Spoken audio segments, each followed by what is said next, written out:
आश्रमों का नियम। नारद जी कहते हैं, धर्मराज, गुरुकुल में निवास करने वाला ब्रह्मचारी अपनी इंद्रियों को वश में रखकर दास के समान अपने को छोटा माने, गुरु के चरणों में सुदृढ़ अनुराग रखे और उनके हित के कार्य करता रहे।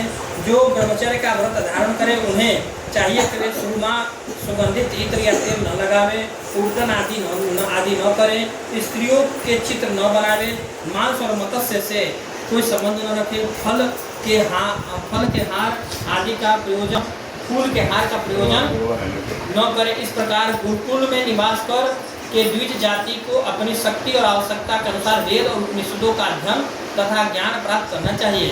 फिर यदि सामर्थ्य हो तो गुरु जी को मुँह मांगी दक्षिणा देनी चाहिए। इसके बाद उनकी आज्ञा से गृहस्थ, वानप्रस्थ तथा संन्यास आश्रम में प्रवेश करें या आजीवन ब्रह्मचर्य का पालन करते हुए उसी आश्रम में रहें।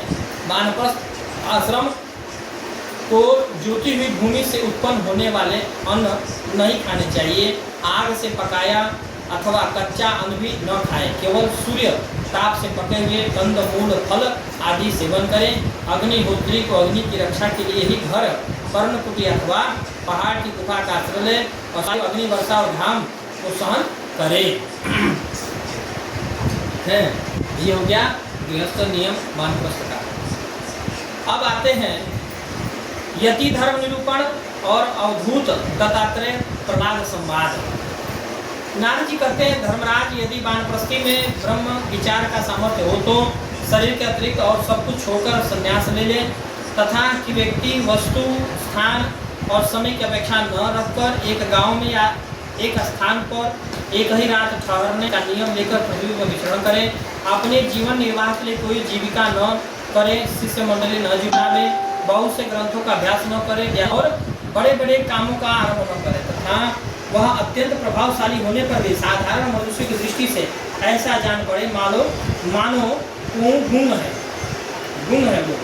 युधिष्ठिर, इस विषय में महात्माओं के एक इतिहास का वर्णन करते वह यह है कि दत्तात्रेय मुनि और भक्तराज प्रहलाद का संवाद। प्राचीन काल की बात है। एक दिन प्रहलाद जी मंत्रियों के साथ लोगों के हृदय की बात जानने की इच्छा से लोगों में विचरण कर रहे थे। उन्होंने देखा कि सह पर्वत की तलहटी में कावेरी नदी के तट पर पृथ्वी पर भी एक मुनि पड़े हुए हैं। प्रहलाद जी ने अपने सिर से उनके स्पर्श करके प्रणाम के तथा जानने की इच्छा से उनसे प्रश्न किया, भगवान, आपका शरीर उद्योगी और भोगी पुरुषों के समान हिष्टपुष्ट है। संसार का यह नियम है कि उद्योग करने वालों को धन मिलता है, धन वालों को ही भोग प्राप्त होता है, भोगियों का शरीर ही हिष्टपुष्ट होता है।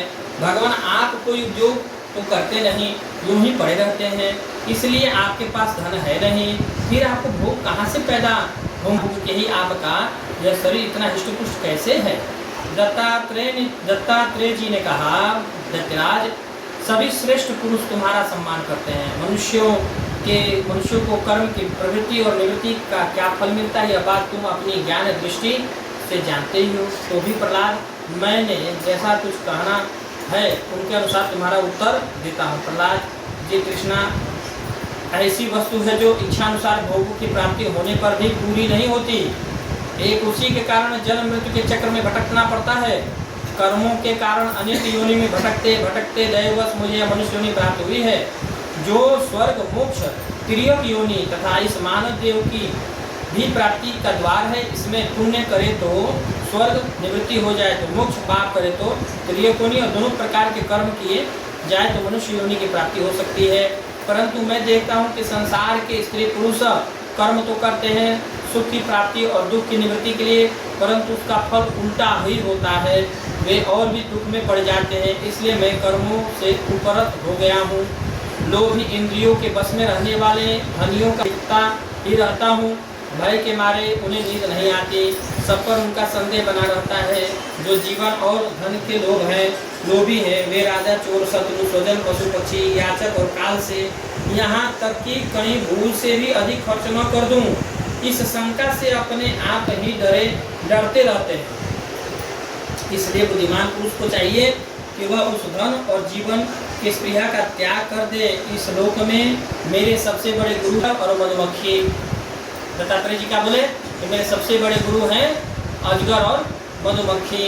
उनकी शिक्षा से मुझे संतोष और वैराग्य की प्राप्ति हुई। मधुमक्खी जैसे मधु इकट्ठा करती है, वैसे ही लोग बड़े कष्ट से धन संचय करते हैं, परंतु उस धनराशि के स्वामी को मारकर उसे छीन लेता है। सही बात है, पिता जीवन भर धन कमा कमा के घर द्वार मकान सब बनाता है, इकट्ठा करता है, बारी आती है तो वृद्ध हो जाता है और वृद्ध शरीर में वो शक्ति नहीं रह जाती है कि उन भोगों को भोग सके, और समय आने पर काल के गाल में समा जाता है और उसका भोग उसके बाल बच्चे भोगते हैं। कोई बहुत धनी व्यक्ति हो और वो बहुत धन संचय कर रहा हो तो कुछ ही उसके जो स्वजन साथी होते हैं उसको ही मार करके उसका धन छीन लेते हैं, वो भोग नहीं पाता है। इससे मैंने यह शिक्षा ग्रहण की, विरक्त ही रहना चाहिए। मैं अजगर के समान निश्चेष्ट पड़ा रहता हूँ और दैवश जो कुछ मिल जाता है उसी में संतुष्ट रहता हूँ। अजगर करे न चाकरी, दास मलुका कह गए, सबके दाता राम। तो अब यहाँ पर कह रहे हैं कि अजगर की तरह मैं पड़ा रहता हूँ।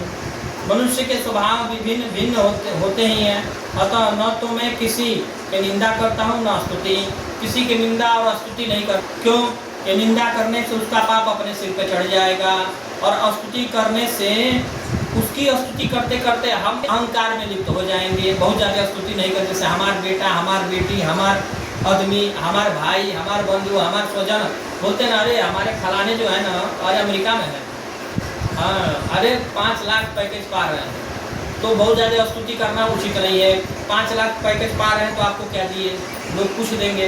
अगर मान लीजिए किसी का आप निंदा कर रहे हैं तो कुछ दिन तो लोग सुनेंगे, बाद में आपको ही गलत कहना चालू कर देंगे, इसलिए निंदा स्तुति नहीं करना चाहिए। मैं केवल इनका परम कल्याण और परमात्मा से एकता चाहता हूँ। प्रहलाद जी, मेरी यह आत्मकथा अत्यंत गुप्त एवं लोक और शास्त्र से परे की वस्तु है। तुम भगवान के अत्यंत प्रिय हो, इसलिए मैंने तुम्हारे प्रति वर्णन कर दिया है। नारद जी कहते हैं, महाराज प्रहलाद जी ने दत्तात्रेय जी से परम धर्म का श्रवण करके उनकी पूजा की तथा फिर अपनी राजधानी को चले गए, है ना। अब चलिए यहाँ पे एक भजन है, भजन कर लिया जाए।